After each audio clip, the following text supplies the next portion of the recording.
할렐루야. 1월 12일 말씀 묵상을 함께 나누겠습니다.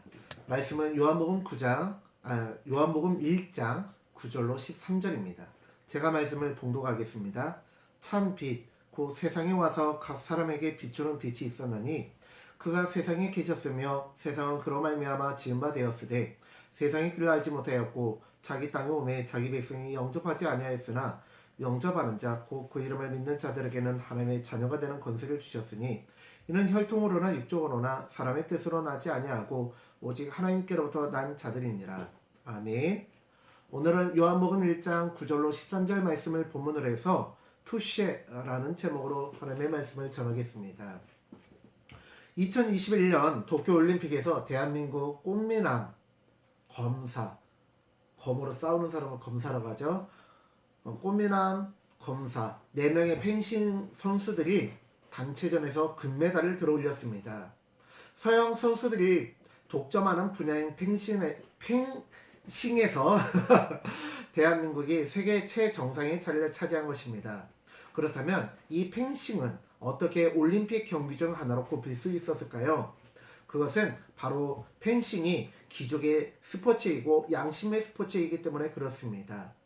최근 과학기술의 발달로 인해 선수들은 전자장비를 착용하고 경기를 하기에 정확한 심사가 가능합니다. 그리고 그것은 점차 다른 분야로 확대가 되어서 태권도도 전자장비를 통해 점수 배분을 하기 시작했습니다. 그렇다면 전자장비가 없었던 과거에는 어땠을까요? 어떻게 심판을 하고 어떻게 경기를 치렀을까요? 최첨단 카메라를 통해서 슬로우 모션으로 봐도 헷갈리는 경우가 참 많습니다. 그것은 양 선수의 양심에 맡기는 것입니다. 득점이 날 때 선수는 투시에라는 말을 외치게 됩니다.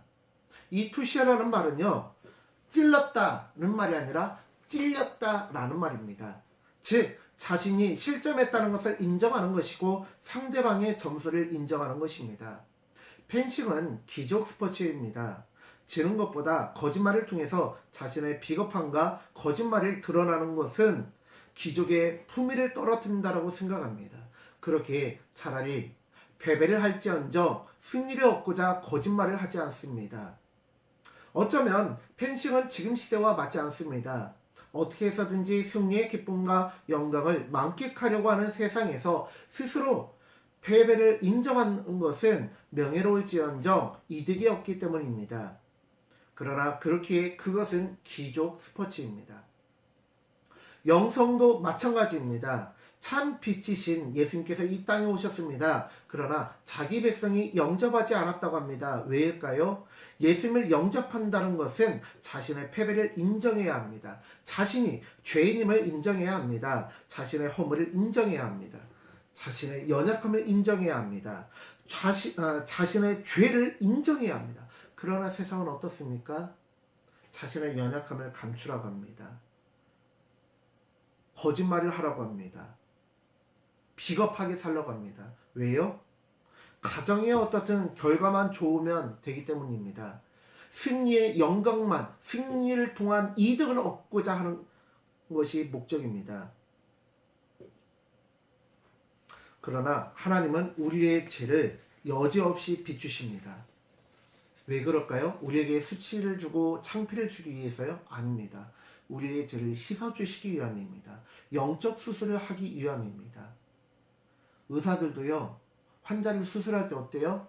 영화나 드라마를 보시면 알 것입니다. 자동차 헤드라이트보다 더 강력한 불빛이요, 천장에서 막 몇 개, 그런 헤드라이트 몇 개가 막 비쳐요. 그것으로도 모자라서 어떻게 해요? 수술을 집도하는 의사는 머리에 헤드랜턴을 착용하고 수술을 합니다. 그리고 또 어떻게 해요? 더 자세한 정밀한 수술을 하기 위해서는요, 의사들은 현미경 같이 미니 현미경을 눈에다가 착용하고 수술을 해요. 더 잘 보고 더 자세히 수술하기 위해서 그렇습니다. 세상의 경기에서도 명예를 위해서 패배를 선택하는 것이 진정한 귀족의 품격입니다. 자신의 허물을 인정하는 것은요, 강한 자만 할 수 있습니다. 품위가 무엇인지, 명예가 무엇인지를 아는 자들만 할 수 있습니다. 자신을 낮추고 예수님을 구주로 영접하고 나의 주인으로 인정하는 것은요, 영적으로 강한 하나님의 자녀들만 가능합니다. 왜냐하면 예수님께서 스스로 본이 되어 주셨습니다. 예수님은 그 누구보다 존귀하시며 강한 분이시기에 스스로 비천함에 처하실 수 있었습니다. 수치의 십자가까지 짊어질 수 있으셨습니다. 낮은 곳으로 내려갈 수 있는 자야말로 진정한 강자임을 알게 해주셨습니다. 잠언 15장 32절 말씀입니다. 노하기를 더디하는 자는 용사보다 낫고 자기의 마음을 다스리는 자는 성을 빼앗는 자보다 나으니라. 어떻게 이것이 가능합니까? 자신은 자존심 없어요? 분노를 느끼지 않아요? 그러나 진정한 강자이기에 강자의 여유를 가질 수 있는 것입니다. 예수님께서 상수훈을 통해서 팔복을 통해서 말씀하시죠. 그 중에 하나가 무엇입니까? 화평케 하는 자는 복이 있나니입니다. 화평케 하기 위해서는 어떻게 돼요? 자기를 낮춰야 됩니다. 상대방을 높여야 됩니다. 상대방을 이해하고 공감해줘야 됩니다. 그런데 그것은 진정한 강자만 가능하다라는 것입니다.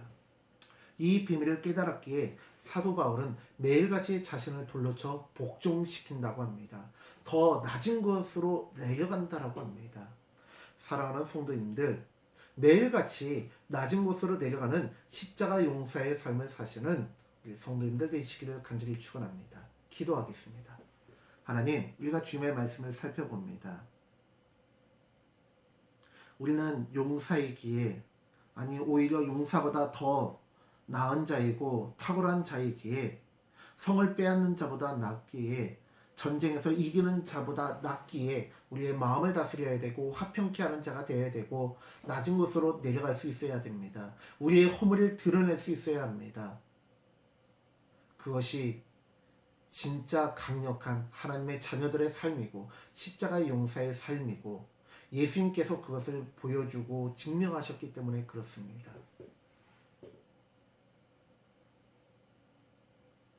오늘 하루를 살아갈 때 스스로 나의 허물을 인정하고 나의 잘못을 인정하고 투시라고 외칠 수 있는 자, 예수님께 투시, 예수님 제가 이 세상의 죄로 졌습니다. 저를 붙잡아 주시옵소서.